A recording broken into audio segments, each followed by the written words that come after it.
기도하겠습니다. 참사랑의 하나님 아버지 감사합니다. 5월 새로운 한 달을 허락해 주시어서 이 달을 통하여서도 우리 하나님께서는 저희 모두에게 생명을 주시며 참된 영을 부어 주심으로 말미암아 우리가 살아있는 생명의 백성들이 되게 하실 줄로 믿습니다. 오늘도 5월의 첫째 주를 맞이하여 주님 앞에 나와 함께 예배는 드릴 수 없는 지경과 처지에 있사오나 우리의 영혼들은 주님의 영으로 충만하기에 저희가 처해 있는 어느 곳에서든지 늘 찬송하며 기도하며 감사하며 하나님의 뜻대로 지어져가는 성도의 삶을 주께서 이루시는 대로 순종하며 살아가는 백성 되게 하시니 감사드립니다. 그러므로 오늘 각 처소에서 우리 성도님들이 드리는 예배 모든 찬송과 기도와 말씀의 자리가 하나님의 뜻 가운데서 성령으로 충만하여지는 시간이 되게 도와 주시옵소서. 예수님의 이름으로 기도하옵나이다. 아멘. 자, 우리 하나님 말씀 같이 나누겠습니다. 저희들에게 주신 우리 하나님의 말씀은 로마서 10장 1절로 4절입니다. 로마서 10장 1절로 4절입니다. 우리 찾으셨으면 같이 읽겠습니다. 형제들아, 내 마음에 원하는 바와 하나님께 구하는 바는 이스라엘을 위함이니 곧 그들로 구원을 받게 함이라. 내가 증언하노니 그들이 하나님께 열심히 있으나 올바른 지식을 따른 것이 아니니라. 하나님의 의를 모르고 자기 의를 세우려고 힘써 하나님의 의에 복종하지 아니하였느니라. 그리스도는 모든 믿는 자에게 의를 이루기 위하여 율법의 마침이 되시니라. 아멘. 저와 여러분들은 우리 주 예수 그리스도를 통하여 그의 믿음과 진리의 말씀 안에서 영원하신 아버지 하나님을 의지하고 믿고 경배하며 살아가는 그리스도인들입니다. 그리스도인들은 사람이 주는 말과 사람의 말을 통하여 우리에게 들어오는 거짓된 영들로 지어지는 사람들이 아니라 오직 그리스도의 영으로 말미암아 지어져 그리스도 안에서 새로운 피조물이 된 하나님의 백성들을 그리스도인이라고 합니다.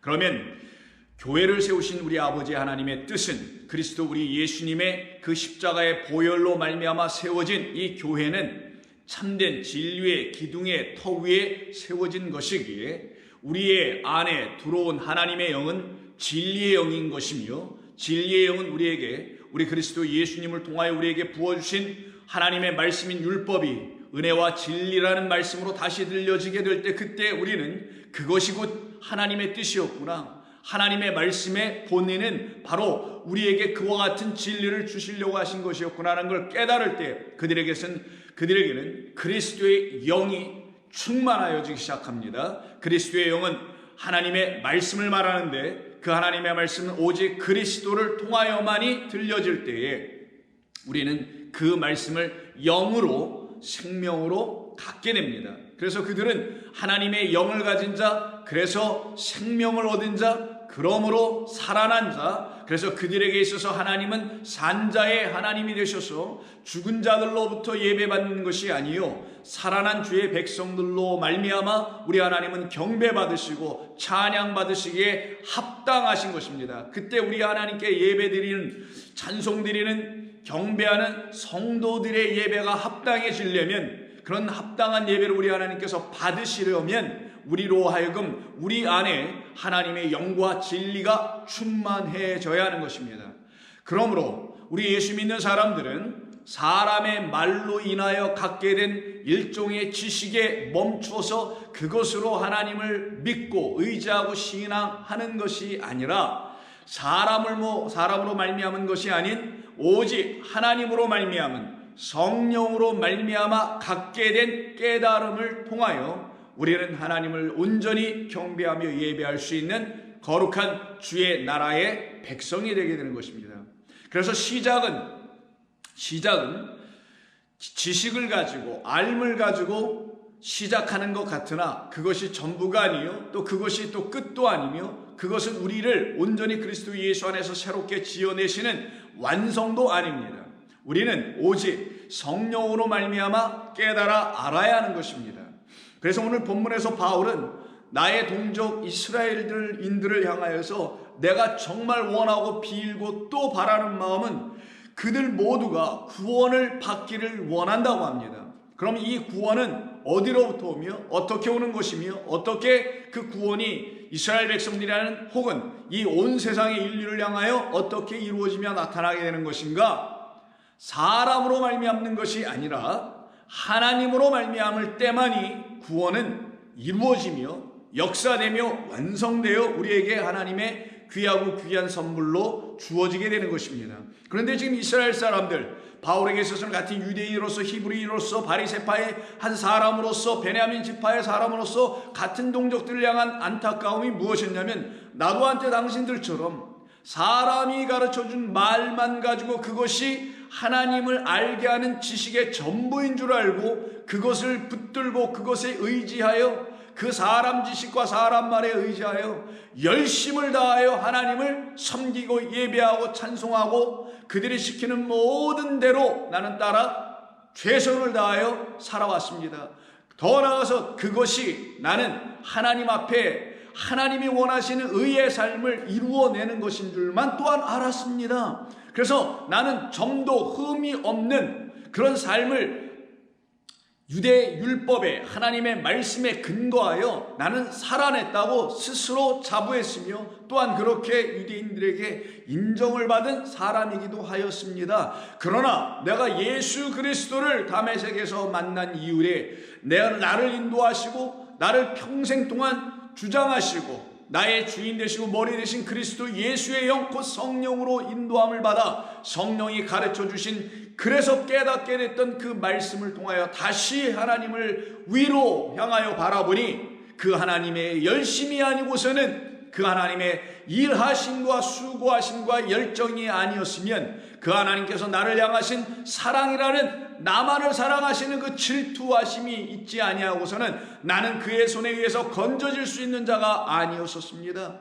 그러니 하나님의 열심이 아니고서는 그 열심 가운데 담겨있는 하나님께서 나를 사랑하시는 그 질투하심이 나를 향하여 있지 않았다면 나는 그에 의해서 그 하나님에 의해서 붙들려질 수가 없는 사람이었습니다. 그것이 바로 내가 하나님께로 받은 은혜입니다. 나는 이 은혜를 드디어 하나님의 말씀 안에서 다시 재발견하였습니다.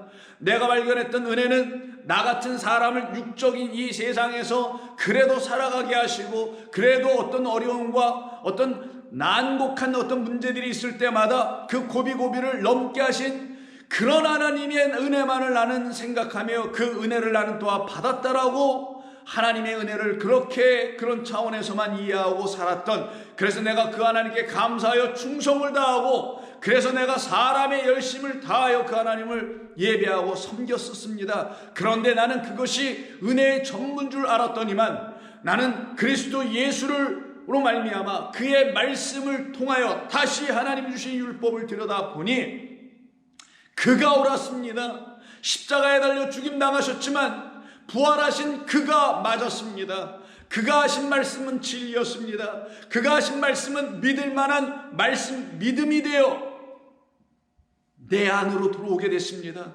나는 그 이후부터는 나를 자유케 하는 진리가 나를 주장하는 진리의 영이 나를 이끌고 가는 이방인의 사도의 삶을 살아가는데 나는 조금도 부족함이 없었습니다. 나는 부한데도 나는 가난한데도 처할 수 있는, 그래서 무엇이든지 어떠한 것이든지 율법이 있는 자에게나 율법이 없는 자에게나 나는 모든 것 안에서 자천할 수 있는 사람이 될 수 있었습니다.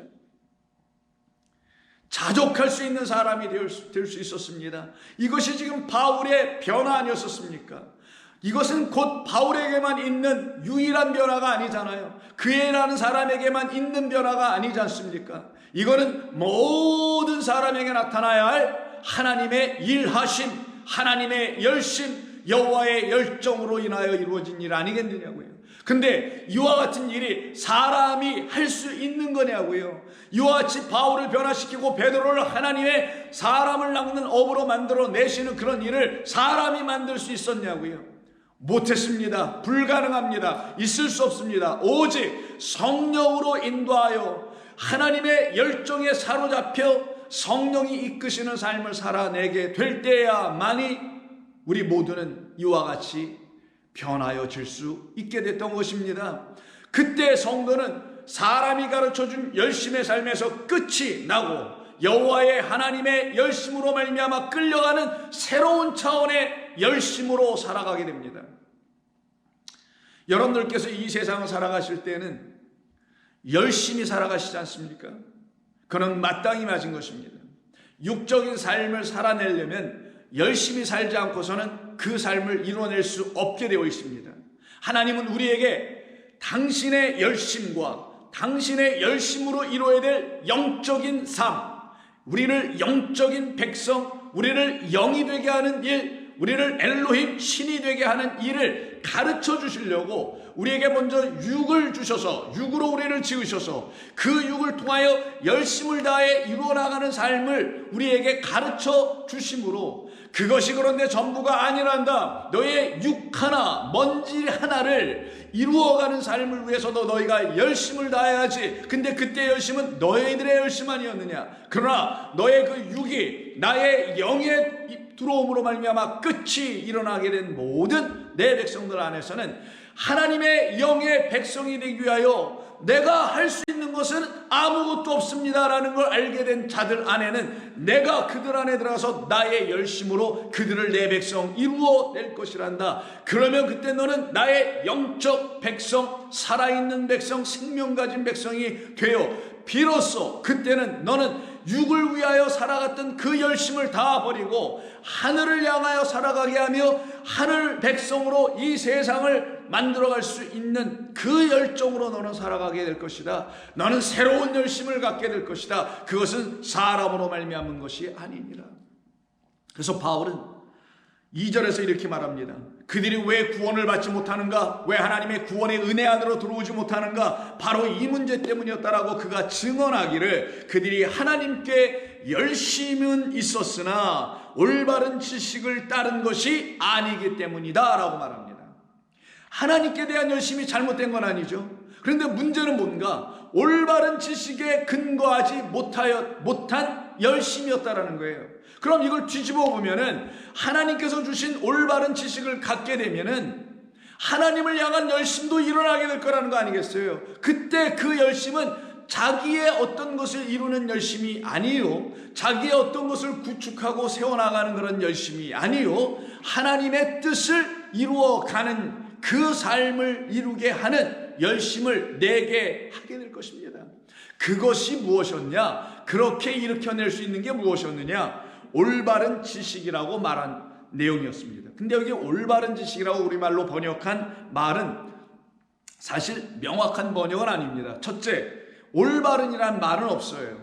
굳이 여기서 의역을 해서 올바른 지식이라고 번역하게 된 이유를 가만히 곰곰이 생각해 보니 그렇게 번역할 만도 하겠다는 생각이 들었던 것은 이 지식이라는 단어 하나밖에 없는데도 불구하고 앞에다 올바른이라는 형용사를 굳이 붙여 강조, 즉 그 지식은 다른 지식과 좀 차별하였다라는 거죠. 어떤 의미에서 이것만이 올바른 지식이야. 그러면 나머지 지식은 올바르지 않다라는 것을 의미하는 거잖아요.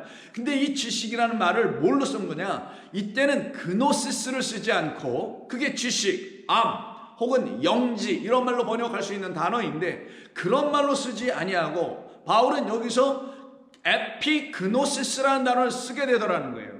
성경에서 에피그노시스라는 말은 어떤 의미를 주기에 이 말을 번역한 이 성경학자들은 여기에 굳이 올바른이라는 것을 집어넣었던 것인가? 이 에피그노시스는 단순한 지식이 아니라 깨달음이라는 말로서의 뜻입니다. 이건 지식의 수준이 아니에요. 지식은 뭘 보고 그걸 안 겁니다. 안 것은 깨달음과 근본적으로 다릅니다. 안 것은 과학적 지식도 안 것이요, 물리학적 지식도 안 것이요, 여러분의 삶에 여러 가지 필요한 지식들, 이건 다 알미예요. 그건 다 그노시스, 지식에 불과합니다. 그 지식은 여러분이 이 세상에 살아가는데 좋은 도움을 줄 수 있습니다. 먹고 살아가는데 도움, 뭐 지식을 좀 알아서 뭘 할 수 있는 도움, 이런 건 줄 수 있지만 그것이 여러분을 어떤 것을 깨닫게 해줍니까? 그렇진 않습니다. 그저 그 지식들은 눈에 보이는 현상계만 알아볼 수 있게 해주는 정도 이상을 할 수가 없습니다. 그래서 대표적인 지식이 과학적 지식이죠. 그래서 사람들은 과학적 지식만이 진짜 지식이라는 것으로 알고 있습니다. 근데 여러분, 과학적 지식을 한번 쌌어요. 근데 어떻게 쌉니까? 앞에 있는 사람이 한번 싼 거를 다시 무너뜨리고 또 싸죠. 왜 무너뜨립니까? 그 이론과 그의 생각과 그들이 내세운 어떤 질서, 지식들이 후대 10년, 20년, 100년, 한 몇백 년 지나면 그거 아니었네라고 부정하잖아요. 부정시켜버리잖아요. 그래서 그들이 갖고 있는 지식이 새로운 지식들에 의해서 부정당하고, 드디어 새로운 지식이 또 오면 그 지식을 또 가지고 살아가다 일정 시간 지나면 그 지식, 그노시스라는 것이 과학적 지식 또한 또 새로운 지식, 새로운 발견, 새로운 이론, 뭐 이런 등등해서 또 무너지죠. 그래서 사람들은 또 이렇게 얘기해요. 과학은 끊임없이 이렇게 발전해 나가는 것이다 라고 말하지만, 저는 하나님을 믿는 사람으로서 모든 것 위에 모든 것 되시며 모든 만물의 어떤 되시는 그리스도가 주시는 참된 지혜의 깨달음을 통하여 다시 보면, 과학적 지식은 왜 자꾸만 이렇게 발전해 나갈 수밖에 없었는가? 사람들의 말을 인용하는 겁니다. 왜 그런 말을 사람들은 쓸 수밖에 없는 것인가? 사실은 그들이 발전시키고 있다는 건 과거의 것이 부정당하고 있다는 걸 말하는 거잖아요. 그러면 지금 부정시키고 있는 새로운 어떤 지식 또한 곧 머지않아 부정당할 거라는 거 아니겠어요? 그 말은 뭐예요? 하나님이라는 이 모든 창조의 주님, 그 아버지 하나님 앞에서 이 땅에 보이는 모든 것을 가지고 그 현상계를 들여다보고 있는 인간의 가르침, 깨달음, 지식, 어떤 차원이든 그것 모두는 다 부정당하고 있다는 걸 말하는 거 아니겠습니까? 인간이 아무리 안다 할지라도 하나님의 지혜 앞에서 다 부정당할 수밖에 없게 된다는 것을 과학이 지금 입증해 줘야 되는 것인데, 과학은 자기들의 인간의 지혜와 인간의 가능성과 그래서 어떤 유토피아적인 세상을 이뤄낼 수 있다고 생각하거나, 또 다른 생명체가 어디에 있을 것이라고 해서 그 지구를 버리고 또 어디로 가자 할 수밖에 없을 것이다 라고 하여 인간의 가능성을 끊임없이 제시하지만, 그 모든 것은 그들의 발전 과정 속에서 부정당하고 결국은 하나님 앞에서 부정당하고 있을 수밖에 없다는 사실 아니냐고요. 그게 바로 사람이 내주는 지식이라는 거예요. 우리 예수 믿는 사람들은 지식에 근거하여 신앙생활을 시작합니다. 그러나 그게 전부가 아니요, 그게 또 끝도 아니요, 그 지식은 우리를 완성하는 게 아닙니다. 그 지식은 그리스도에 대한, 하나님에 대한 알므로 시작하나, 그 알은 성령이 가르쳐 주신, 인간이 가르쳐 준 게 아니라 성령이 가르쳐 주신 그 깨달음과 그 알을 통하여 다시 갖게 되어야만이 우리는 참된 하나님의 구원의 은혜가 무엇인지를 알 수 있기 때문입니다. 그래서 오늘 바울은 그들이 하나님께 열심히 있었으나 그들은 어떤 열심을 갖게 된, 어떻게 그 열심을 갖게 된 거냐? 하나님을 그렇게 사랑하며 유대교를 사랑하며 유대 성전을 사랑하며 어떤 일이 있어도 유대 성전을 지키며 자기들의 율법을 지키며 자기들의 삶의 방식을 목숨을 내놓고라도 지킬 수 있었던 이유가 무엇인가? 사람이 가르쳐준 그노시스, 지식에 근거했기 때문이다. 그러나 이 모든 현상에 눈에 보이는 것은 눈에 보이지 않은 영원한 것을 가르치시기 위하여 잠시 준 것이며, 그것을 알려면 이 지식, 눈에 보이는 걸 통하여 어떤 지식을 갖기는 할 수 있으나 성령을 통하여 다시 그 지식이 하나님을 알게 하는 깨달음으로 나아가지 아니하면 그들은 헛된 열심에 머무를 수밖에 없어서 사람을 살인하게 될 것이다, 하나님을 삼켜버리게 될 것이다 라고 성경은 이미 시편에서부터 예언해 놓으시고 약속해 놓으셨던 것입니다. 그래서 여기서 올바른 지식이라는 말의 의미는 에피그노시스로 깨달음이라는 거예요. 그러면 유대인들은 깨닫지 못했다라는 거죠. 그것이 지금 바울의 말입니다. 그러나 한 사람 두 사람 깨달아 나오더라는 거예요. 어떻게? 스스로? 아니면 바울이라는 사람을 통해서? No, 아닙니다. 사람으로 되는 게 아니라고 말씀드렸잖아요. 바울 아닌 바울 2, 바울 3, 어떤 또 다른 차원의 베드로 1, 베드로 2 어떤 사람이 나온다 할지라도 그들을 통하여 이루어지는 것은 아니다라는 거예요. 오직 성령으로 말미암아 깨달아 알게 되기 전까지는 결단코 하나님을 향한 온전한 열심을 가질 수가 없음을 이 본문은 우리에게 말씀해 주고 있는 것입니다. 그러면 여러분들이 이렇게 물어볼 수 있을 거예요. 그럼 목사님들 같은 경우는 하나님의 말씀을 이렇게 설교를 하고 또 하나님의 말씀을 이렇게 가르쳐 주는데, 그럼 우리 같은 일반 평신도들은 그 하나님의 말씀을 그런 목회자들을 통하여 듣고 배우고 있는 거 아닙니까? 그러면 그 목사님들이라고 하는 그 사람들에서 우리가 가르침을 받는 거 아니겠습니까? 라고 여러분들 물어보실 수 있을 것입니다. 저는 그렇게 물으시는 분들에게 이렇게 대답해 줄 수 있을 거라고 봅니다. 목사 아닌 그 어떤 존재라 할지라도 그도 똑같이 하나님의 성령에 의해서 깨닫지 아니하면 그 사람의 말은 그 사람의 말의 수준의 이상을 넘어가지 못하여 지식이나 전달해주는 차원에 멈출 수 있으나, 그 목회자라는 사람이 하나님의 성령에 의해서 다시 거듭나 하늘의 것이 무엇인지를 알기를 시작하여 그 성령으로 말미암아 하나님의 말씀을 가르치는 자가 아니라, 가르치시는 분은 누구 한 분밖에 없어요. 너희들은 서로 선생을 두지 말라. 선생은 한 분이니 선생은 그리스도시니라 그랬으니까 우리 목회자들은 선생이 아니라 다 누가 돼야 되느냐? 그냥 성령이 우리에게 임하시면 세상 끝까지 증인이 되는 거란 말이에요. 그래서 목회자든 가르치는 모든 사람들은 성경이 말씀하고 있는 것은 이런 것을 증언하는 것입니다. 증거하는 것입니다. 라고 그리스도 예수를 증거해 주는 일을 하는 증인들에 불과한 것이지 가르치는 자들이 아니란 말이에요. 근데 그때 그들이 증인의 역할의 삶을 살아낼 때에 자기 인간의 생각, 그 지식, 그 경험을 가지고 말하면 아니 되고 오직 성령에 의하여 조명된 말씀을 가지고 증거를 할 수 있어야 되는 것이며, 그래서 그들의 증거가 온전한 증거인지 온전한 증인의 삶을 살아가고 있는지 알 수 있는 것은 오직 똑같이 목회자나 성도나 뭐 할 것 없이 하나님의 백성들인데, 그 성도들의 입장, 우리 성도님들의 입장에서도 똑같이 그분들 중에 성령에 의하여 증인이 된 사람들은 같은 영으로 알게 될 거 아니겠냐는 거예요. 저 목회자는 저렇게 하나님의 말씀을 그 영으로 말미암아 우리에게 증거하고 있으며 나 또한 그렇게 증거하고 있는데 이 같은 증거를 하고 있네.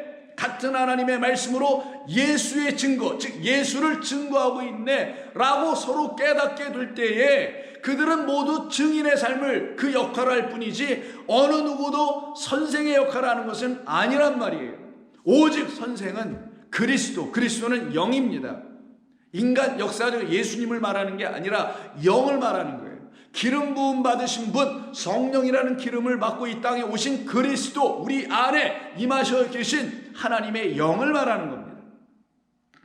그 영에 감동되지 아니하고서는 모두 다 사람으로부터 난 것을 붙잡고 그것을 가지고 신앙을 이루게 하려고 하고 그것을 가지고 종교를 만들며 그것을 가지고 무엇을 이루어내는 존재들로 전락할 수밖에 없게 되는 겁니다. 그래서 예수님께서 마태복음 21장 23절 이하에 예수님의 권위에 대해서 질문을 하며 의심을 하며 도전을 하고 있었던 당신의 성전의 주인들이라고 할 수 있는 대제사장들과 백성의 장로들이 예수님께 나와 묻게 됩니다. 23절, 예수께서 성전에 들어가 가르치실세.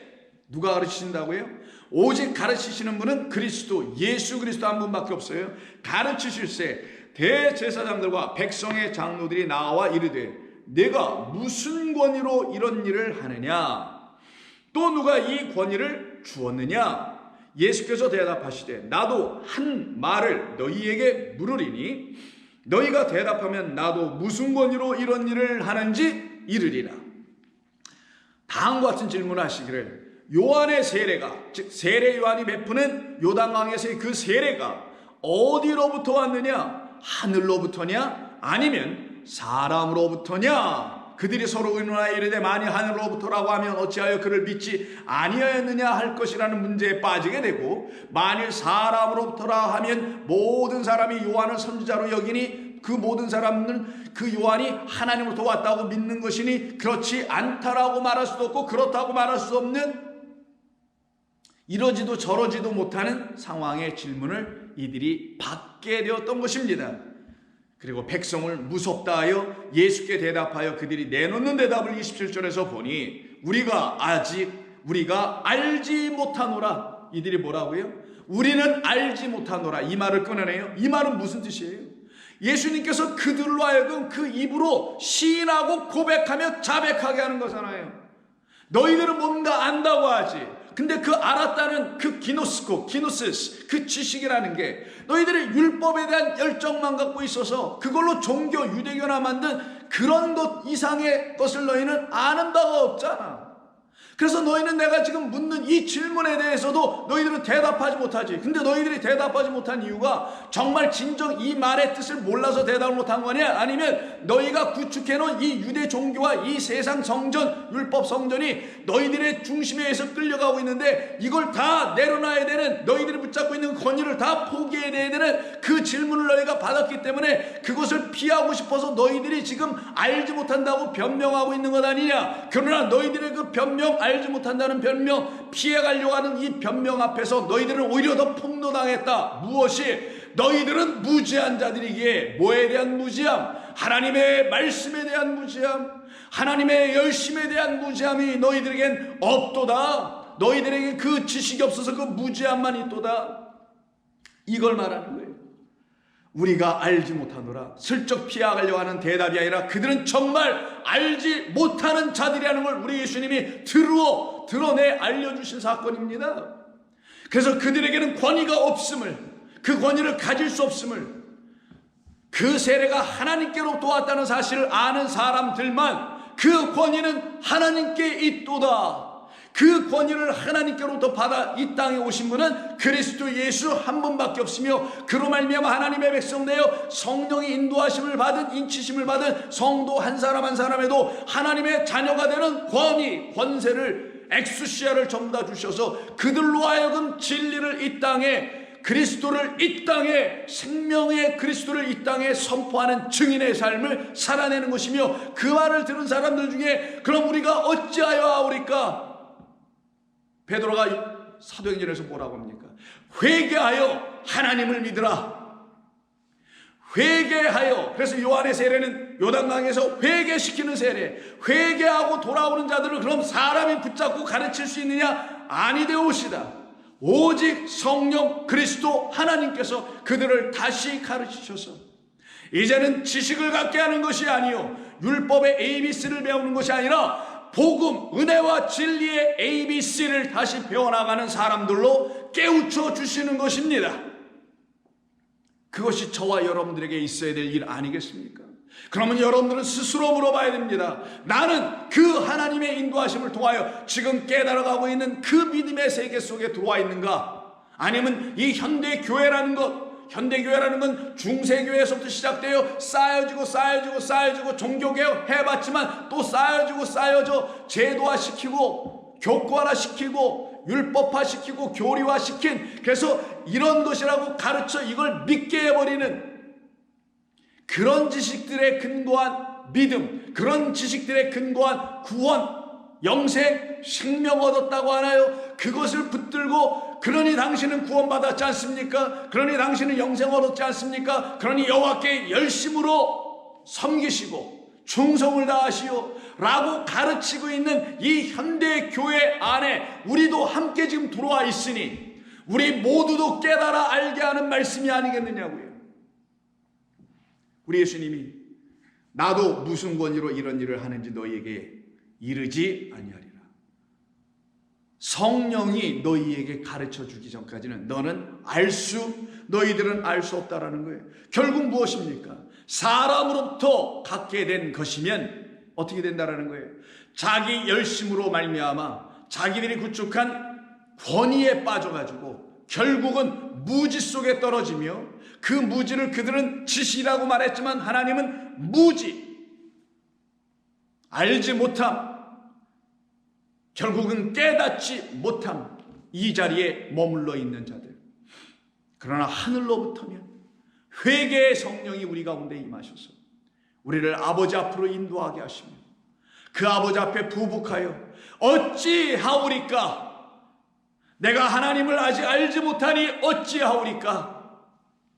엎드리는 자들로 하나님은 시작하셔서 그게 진짜 알기 시작하는 것. 그들에게 하나님은 은혜를 부어주시며 긍휼로 당신의 백성으로 삼아내시며 사랑으로 그들을 온전케 하셔서 당신이 주신 율법 모든 것은 사랑으로만 완전하여지고 맞춰짐이라는 것이 무엇인지를 역력하게 깨달아 알게 해주시는 역사가 일어나게 되는 것입니다. 그런데 이들은 그렇게 하지 않습니다. 사람으로 한번 말을 듣고 사람의 가르침에 빠져버리면 그들은 거기에서 쉽게 나오질 못합니다. 왜? 그들이 구축해 놓은 그 세계가 그리 쉬운 것이 아니고 그렇게 녹록하게 빠져나올 수 있을 만한 것도 아니기 때문이죠. 힘도 줍니다. 권력도 줍니다. 돈도 줍니다. 명예도 줍니다. 권세도 줍니다. 지금 이 시대의 교회가 그런 걸 하고 있지 않는지 한번 들여다보십시오. 그래서 마가복음 7장에 보시면 바리새인들과 한번 만나게 되십니다. 바리새인들과 서기관들이 예수님이 그리고 예수님의 제자들이 자기들이 생각하는 전통 유대 율법을 자기들 인간의 가르침과 인간의 생각으로 육적 생각으로 다시 들여다보고 해석해 내서 갖게 된 게 무엇이냐? 장로들의 유전과 전통이라는 것이고 이 유전과 전통에서만 끝난 것이 아니라 이게 진짜 계명이야.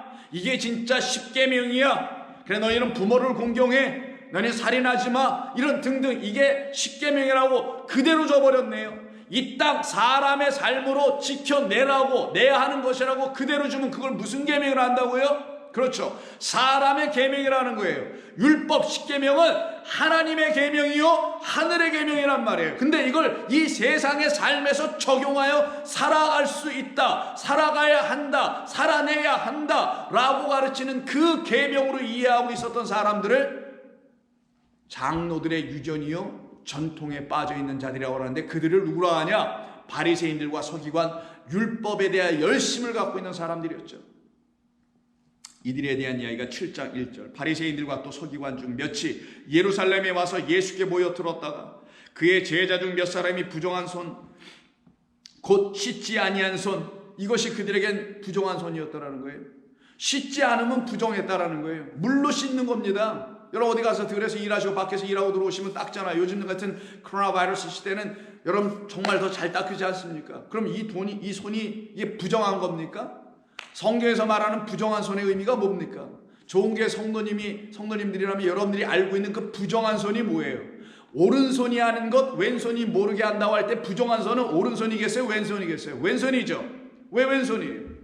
오른손 진리의 것을 해내지 못하는 손을 갖다가 왼편에 있는 자, 영원한 형벌에 들어갈 자 누굽니까? 이들이 부정하다라는 거예요. 부정하다는 건 깨끗한 말, 깨끗한 영, 깨끗한 말씀으로 하나님의 말씀을 갖고 있지 못한 상태. 그 말은 진리로, 은혜의 말씀으로, 복음으로, 생명으로 나를 살려낸 생명이요. 그래서 내 이웃들도 이 말씀을 들으면 반드시 살아날 거라는 확신과 믿음을 갖고 있는 그런 말씀이란 말이에요. 그걸 부정하지 않고 정한다. 정한 손이다. 그래서 내 오른손이 범죄하면 찍어 내버려라.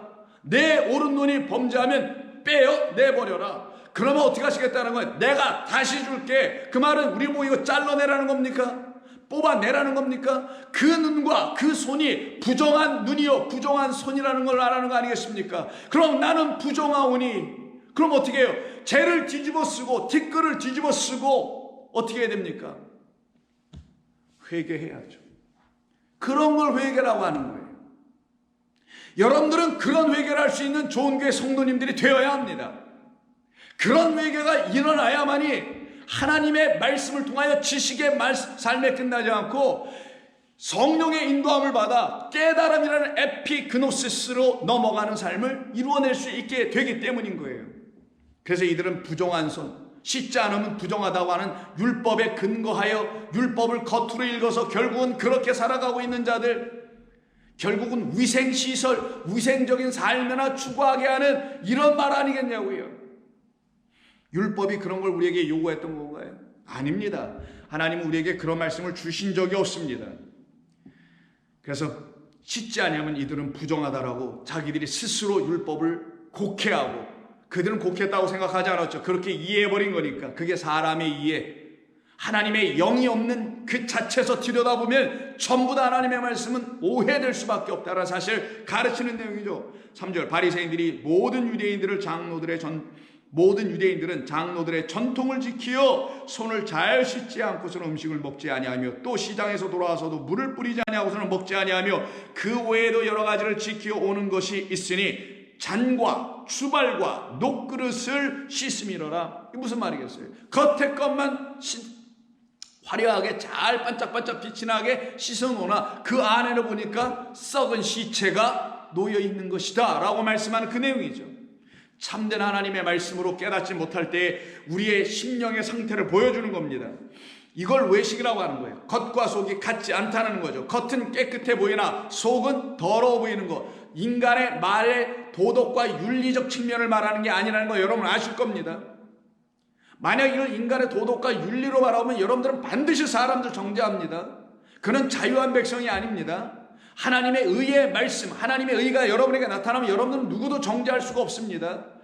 그 모든 것에서 자유해졌기 때문입니다. 왜? 사랑이 여러분들을 완성해버렸기 때문에, 사랑이 여러분들을 풀어냈기 때문에, 해방시켰기 때문이죠.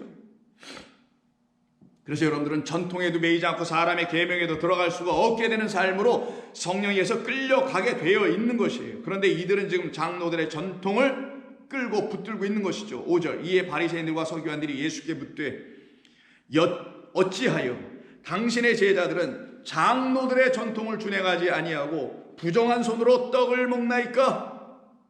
진정 부정한 손으로 떡을 먹는 자들은 이들 아닙니까?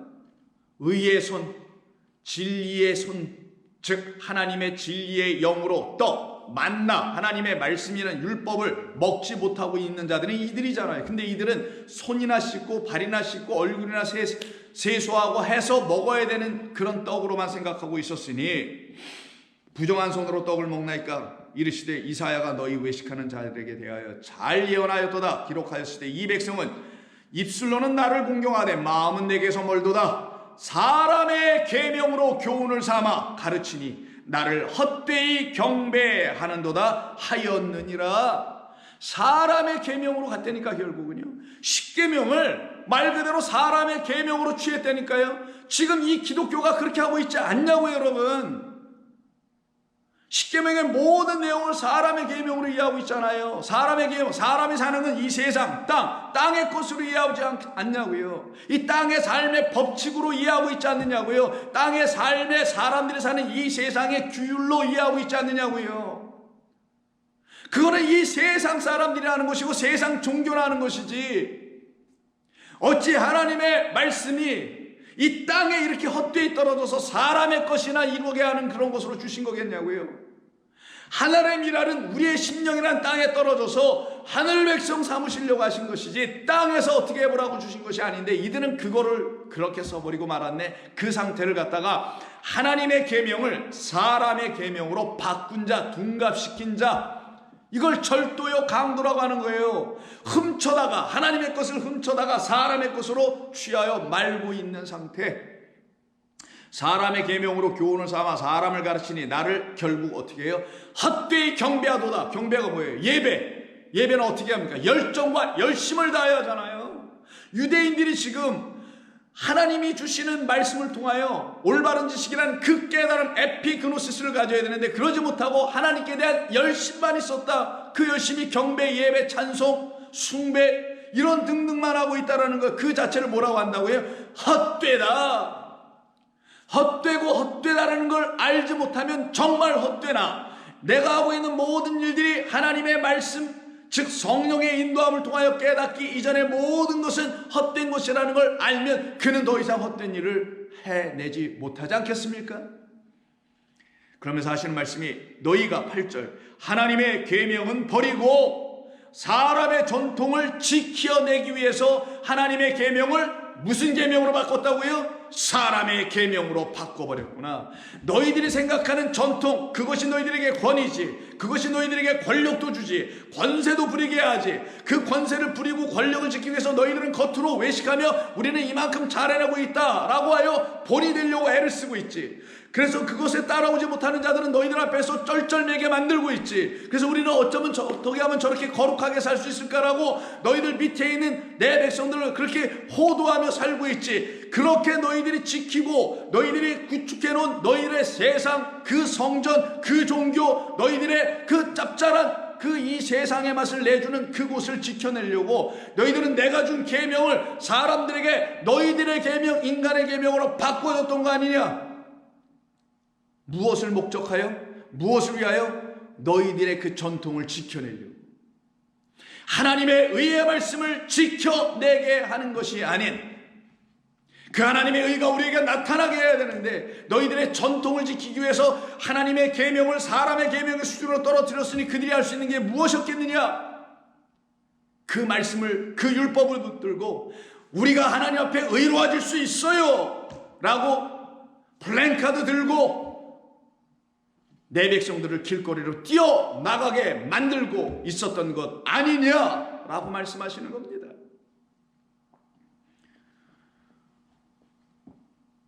9절 또 이르시되 너희가 너희 전통을 지키려고 하나님의 계명을 잘도 저버리는구나. 언제든지 저버리는구나. 13절 너희가 전한 전통으로 하나님의 말씀을 폐하고 있구나. 결국 너희들은 하나님의 말씀이 내 백성들에게 들려지지 않도록 막고 있는 천국의 문을 너희들도 들어가지 않는 건 좋다. 그러나 너희들이 그 문을 닫아놓고 들어가려고 하는 자들도 막는다는 말씀 여러분 혹시 알고 계시더라면 13절의 말씀도 이해할 수 있죠. 너희가 너희 전통으로 하나님의 말씀을 폐하며 또 이 같은 일을 많이 행하느니라. 이것이 지금 당시에 유대인들에게 있었던 큰 심각한 문제였던 것입니다.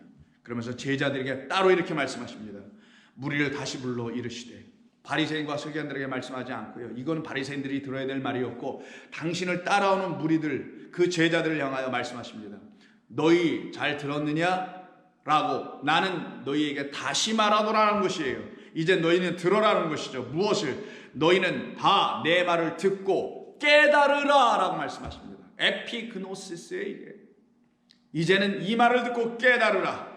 무엇이든지 밖에서 사람에게로 들어가는 것은 능히 사람을 더럽게 하지 못하되 사람 안에서 나오는 것이 사람을 더럽게 하느니라. 무슨 말이겠어요? 밖에서 우리 안으로 들어와야 된다는 거예요. 근데 그 들어옴의 역사가 일어나지 않아. 들어온다는 건 내가 내 안으로 들어오는 걸 영접해야만이 들어오죠. 내 안으로 들어오시는 분이 누굽니까? 하나님의 영 그리스도 예수이십니다. 그 아들이 내 안에 들어올 수 있도록, 그 성령이 내 안에 들어올 수 있도록 영접해야 되는데 영접하지 않고 거부하고 밀쳐내면 나는 내 안에 있는 나라는 존재, 그 인간 육이라는 내 사람이라는 존재의 말에 의지하여 그의 말, 나라는 존재의 말에 통제받을 수밖에 없다라는 거예요. 그래서 무엇인지 밖에서 사람에게로 들어가는 것이 능히 사람을 더럽게 하지 못한다. 오히려 들어가서 깨끗게 한다. 내가 내 입에서 나오는 말, 여호와의 입에서 나오는 말을 너를 살리게 되며 그 말로 너희를 깨끗하게 해주는 것처럼 너희는 이제 내 말을 듣고 깨달으라. 내 말은 너희 안으로 들어가면 영이 되고 생명이 되어 너희들을 깨닫게 할 것이다. 내 말은 영이라는 겁니다. 근데 그 영을 받지 않고 너희들의 육으로 그 영을 거부하고 있네. 이게 불순종이라는 거예요. 사람 안에서 나오는 것이 사람을 더럽게 하는 것이니라. 자기 생각. 무리를 떠나 집으로 돌아가시니 제자들이 그 비유를 묻자온데 예수께서 다시 가르쳐주어 이르시기를 너희도 이렇게 깨달음이 에피그노시스 열심으로 나를 쫓아오고 있으나 나를 왜 열심으로 쫓아와야 되느냐? 너희들 무엇 때문에 무엇을 구하려고 저 바리새인들처럼 그런 권위, 그런 나부랭이를 너희들로 혹시 추구하고 너희들의 셈법에 의해서 계산하고 나를 지금 쫓아오는 것은 아니냐? 너희가 왜 이렇게 나를 쫓아오는 이유가 무엇이냐? 너희가 이렇게 깨달음이 없느냐? 무엇이든지 밖에서 들어가는 것이 능히 사람을 더럽게 하지 못함을 너희가 알지 못하느냐? 밖에서 반드시 들어와야 된다니까요. 하늘에서 땅으로 우리 주 예수 그리스도께서 오신 것처럼 하늘이란 그 밖, 우리의 밖에서 우리 땅 안으로 떨어지셔야 된다니까. 뭐가 하나님의 미랄이, 성령은 여러분 밖에서 여러분 안으로 들어오셔야 된다니까요. 여러분들이 하나님의 영을 이 여러분 안에서 스스로 생산해내는 것이 아니라니까요. 성령은 우리에게 보내주시기로 작정되어 있는 하나님의 영입니다. 그래서 우리 밖에서 와야지 우리 스스로 창출해내거나 창조해내거나 만들어낼 수 있는 게 아니란 말이에요. 밖에서 들어오는 것, 능히 사람을 더럽게 하지 못하면 알지 못하느냐. 이는 마음으로 들어가지 아니하고 배로 들어가 뒤로 나감이라. 이러므로 모든 음식물은 깨끗하다 하시니라. 또 이르시되 사람에게서 나오는 그것이 사람을 더럽게 하느니라. 속에서 곧 사람의 마음에서 나오는 것은 악한 생각 곧 등등의 것들이다 라고 말씀해 주시죠. 근데 유대인들은 이 사람으로부터 나오는 걸 가지고 자기들이 하나님께 대한 열정이요, 하나님께 대한 감사요, 하나님을 향한 자기들의 사랑의 고백이라고만 생각하고 그게 진짜인 줄 알고, 왜? 전부 다 세뇌당했기 때문에, 그 인간의 가르침, 사람의 계명으로. 그래서 그들은 어떻게 합니까? 결국은 그것이 잘하는 건 줄 알고 열심을 해봤더니 우리 예수님이 찾아오셔서 그 성전에서 말씀하신 것이 요한복음 2장이죠. 뭐라고 하시던가요? 아니다. 이 성전을 너희들은 그래서 이렇게 쓰레기장으로 강도의 수굴로 만들어놨지 않느냐? 이렇게 말씀하시면서 예수님께서 하시는 말씀이 요한복음 2장 16절 이하에 말씀하신 17절, 제자들이 이 모든 것을 보고 말씀하기를, 기억나기를 성경의 말씀을 인용합니다. 그게 시편 69편이죠. 주의 전을, 주의 집입니다. 집을 사모하는 열심이, 이것이 오늘 본문에 나오는 젤로스예요. 그 열심이 곧 그를, 하나님을 삼키리라 한 것을 기억하더라. 유대인들은 뭔가 열심을 다하여 제사를 드리고 열심을 다하여 하나님을 사랑한다고 하여 그들이 하나님 앞에서 받았다는 그 모든 율법을 철저히 지킨다고 했었는데, 그 지킴은 사람의 계명으로 말미암아 알게 된 지식에 근거한 지킴이었어요. 그러나 우리 주님 말씀하십니다. 그것 지키라고 하나님께서 주신 것이 아니었느니라. 그럼 이들에게서 일어나야 될 일은 뭐겠어요? 그들의 그 잘못된 열심이 무너져야 되겠죠. 그 무너지게 하시기 위해서는 성령이 그들 가운데 임하시는 일이 있지 않고서는 나타날 수 없습니다. 그래서 오순절 성령의 사건이 일어나니 다 무너지더라는 거예요. 무너진 그들이 드디어 새로운 열정, 새로운 열심, 새로운 마음을 가지고, 그게 바로 사람의 마음이 아니요 성령으로 말미암는 마음이었네요.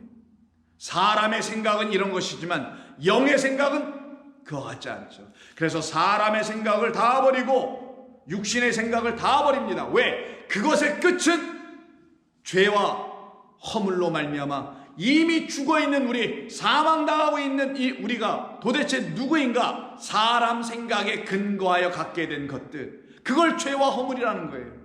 그래서 죄와 허물로 죽어있는 사망 가운데 있는 우리를 놓고 로마서 8장, 지금 로마서 우리가 10장 하고 있는데 로마서 8장에서 이미 5절 6절에서 이렇게 말합니다. 육신을 따르는 자는 육신의 일을, 영을 따르는 자는 영의 일을 생각하게 되어 있는데, 육신의 생각은 사망이요, 사람 생각은 사망이요 영의 생각은 생명과 평안이니라. 육신의 생각은 하나님과 원수되나니 이는 하나님의 법에 굴복하지 아니할 뿐만 아니라 할 수도 없음이라. 육신에 있는 자들은 하나님을 기쁘시게 할 수 없느니라. 만일 너희 속에 하나님의 영이 거하시면 너희가 육신에 있지 아니하고 영에 있나니 누구든지 그리스도의 영이 없으면 그리스도의 사람이 아니니라. 그러면 이들에게 있어야 할 진정 나타나야 될 일은 무엇인가? 하나님의 영의 임하심으로 말미암아 하나님이 주시는 올바른 지식이 아닌 깨달음, 그 진정 그 깨달음이 성령으로 말미암아 우리에게 들어올 때 우리는 드디어 여호와 하나님을 알게 하는 성령의 가르치심이라는 그 지식으로 시작하여 그 성령이 우리를 끌고 나가 우리를 십자가에서 매달아 그리스도와 함께 죽게 하셔서 율법에 대하여 죽고 죄와 사망에 대하여 죽어 부활한 이후 첫째 부활에 참여하여 더 이상 우리에게는 사망이라는 죄와 허물이 더 이상 있게 하는 사람의 계명으로 하나님의 말씀을 취하지 않게 되어 둘째 사망에 들어가지 않게 됨이 성경이 우리에게 증거하고 있는 생명 주심과 살려냄의 완성입니다. 그것이 일어나도록 성령을 저와 여러분들에게 부어주신 것입니다. 그럼 성령을 받은 사람들은 사람의 생각이 끝이 나야 되는 거예요. 근데 이게 쉽지 않죠, 여러분. 여전히 사람을 보면 왜 저러는 거야? 이 세상을 보면 왜 이 세상은 이 모양인 거야? 라고만 자꾸만 생각하려고 하는 옛 습관, 옛 사람의 모습이 아직 머리를 들려고 하죠. 그때 여러분들은 아셔야 합니다. 성령이여, 어서 나의 육을 완전히 멸하여 주시고 당신의 영으로만 충만케 하여 주셔서 세상에 대하여 완전히 죽고 오직 하늘에 대하여서 살아난 그 성령으로 인도함을 받는 그 삶이 내게 있게 하여 주시옵소서. 이 일은 나의 열심으로 되는 것이 아니요 오직 당신의 열심, 여호와의 열심으로 인하여 이루어지는 것이니 그때 그들이 뭐가 된다? 하나님의 의의 백성이 되더라. 근데 지금 유대인들은 이 하나님의 의를 모르고 자기의 의를 세우려고 또 힘써, 또 애써 하나님의 의에 복종하지 아니하더라. 이런 이들에게 그리스도 예수의 복음을 바울이 지금 전하고 있는 겁니다. 그럼 어떤 일이 벌어지겠어요? 드디어 온전한 깨달음이 그들에게 오기 시작하겠죠. 그래서 그들은 헛된 열정, 헛된 수고, 헛된 열심, 사람의 계명과 전통에 근거하여 사람의 권위나 들춰 올려내게 하는 그런 것을 다 떠나게 하며 물리치게 하며 성령의 인도하심을 받아 살아가는 백성들이 될 것입니다.